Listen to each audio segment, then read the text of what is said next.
వీళ్ళిద్దరు విజయమ్మ, చెంచలమ్మ తగులాడుతూ ఉండగానే ఇక ధర్మయ్య అలా చూస్తూ ఉండగానే సింధూర ఇలా అంటుంది, ఆగండి నేను చెప్తాను. ఏ సమస్య అయినా వినగానే తీర్పు ఏంటి అనే మనకు ఒక అవగాహన వస్తుంది.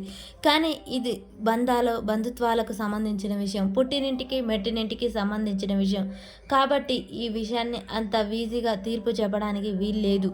నాకు ఆలోచించి కొంచెం టైం కావాలి. నేను ఈ తీర్పుని కొన్ని రోజులు వాయిదా వేస్తున్నాను అని చెప్పేసి అయితే సింధూర చెప్తుంది. ఆ మాట వినగానే ధర్మయ్య ఇక విజయమ్మ సంతోషపడుతూ ఉంటారు. ఎందుకంటే వాళ్ళకు అనుకూలంగా తీర్పు వస్తుంది అని వాళ్ళు అనుకుంటారు. వీళ్ళ మాటలు విన్న చెంచలమ్మకు ఆ గుళ్ళో పూజారి చెప్పిన మాటలు వినిస్తాయి. సింధూర రావడం తథ్యం, అది నీ వల్ల కాదు ఆపడం అనగానే ఇక చెంచలమ్మ ఆ మాటలు విని గుండె పలిగినంత పని అయిపోతుంది. ఇది సింధూర అయితే పెళ్లి గురించి ఆలోచిస్తుంది, అందుకే సమయం అడుగుతుంది. లేకుంటే తీర్పు ఎమ్మటే నాకు ఈ పెళ్లి ఇష్టం లేదు అని చెప్పేసి చెంచలమ్మ మనసులో అలజడి రేగుతుంది. ఇక మౌనంగా తల దించుకొని అయితే వెళ్ళిపోతూ ఉంటుంది బాధతో, దుఃఖంతో. అది చూసిన ధర్మయ్య భార్య విజయమ్మ వీళ్ళు సంతోషపడుతూ ఉంటారు. సింధూర ఎప్పటికైనా తన కూతురుగా తన ఇంటికి వస్తుందని సంతోషపడతారు. సింధూర చెంచలమ్మ అలా పోవడాన్ని చూసి నన్ను క్షమించు అత్తమ్మ అని చెప్పేసి తన మనసులో అనుకుంటుంది. చెంచలమ్మ చాలా బాధతో బరుగుతో అలా వెళ్ళిపోతూ ఉంటుంది. అక్కడ ఉన్న ఊళ్ళో ప్రజలంతా ఇలా అంటారు, చెంచలమ్మ గారు ఎప్పుడు ఇలా తలదించుకొని ఇలా అవమానంగా వెళ్ళలేదు. ఎప్పుడు తను నడిచొచ్చిన పెద్ద పుల్లి ఇలా ఉండేది. మేమందరం తన ముందు చేతులు కట్టుకొని నిలబడే వాళ్ళము అని చెప్పేసి ఊరు ప్రజలంతా తన గొప్పతనం గురించి చెప్తుంటే విజయమ్మ చాలా ఏలనగా అబ్బా అన్నట్టు చూస్తూ ఉంటుంది.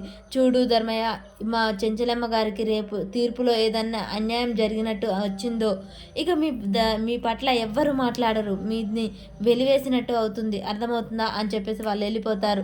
ఇక సింధూర బాధపడుతూ ఉంటుంది. ఇంతలోపు ఇంటికి వచ్చి ఇంటి దగ్గర వీళ్ళందరూ ఎదురు చూస్తూ ఉంటారు.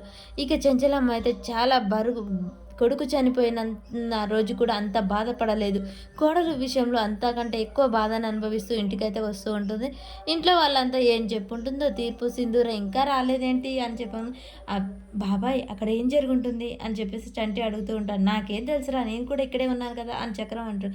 అదిగో అమ్మాయి గారు వస్తున్నారు అని చెప్పగానే ఈలోపే చెంచలమ్మ కారులో నుంచి దిగి మౌనంగా అలా ఇంట్లోకి వెళ్తుంది. అమ్మాయి గారు దిగండి అని చెప్పేసి చంటి కార్డు తీస్తాడు. సింధూర కూడా కిందికి దిగుతుంది. ఇక చెంచలమ్మని అక్కడే ఆపి, వదిన తీర్పు ఏం జరిగింది అని అడగగానే చెంచలమ్మ ఒక్కసారిగా కోపంగా చూస్తూ ఇంకా సింధూర వైపు చూడగానే భవతి, రేణుక భయపడిపోతూ ఉంటారు. చెంచల ఏం మాట్లాడకుండా సింధూర వైపు మౌనంగా చూస్తూ కోపంగా అయితే లోనికి వెళ్ళిపోతూ ఉంటుంది. అది చూసిన రేణుక, భవతి ఏంటి అక్క ఏం సమాధానం చెప్పకుండా వెళ్ళిపోతుంది అని చెప్పేసి, ఆగు సింధూర ఏం జరిగిందో చెప్పు అని చెప్పగానే సింధూర అందరి ముఖం చూస్తూ ఉంటుంది. ఏంటి రచబండ్లో నీకు తీర్పు చెప్పినప్పుడు ఏమనిపించలేదా? ఇప్పుడు మీ ఇంట్లో వాళ్ళు అడుగుతుంటే చెప్పడానికి ఏమైంది అనగానే సింధూర కూడా మౌనంగా ఇంట్లోకి వెళ్ళిపోతుంది. అసలు ఏం జరుగుంటుంది, ఇద్దరు మాట్లాడకుండా వెళ్తున్నారు అని చెప్పేసి వీళ్ళందరూ భయపడుతూ ఉంటారు. చాముండి, రవిబాబు, రేణుక, భవతి అందరూ ఒకరి ముఖాలు ఒకరు చూసుకుంటూ ఉండగానే ఈలోపే బసవా ఇట్రా అని చెప్పేసి కేశవ అయితే పిలుస్తాడు.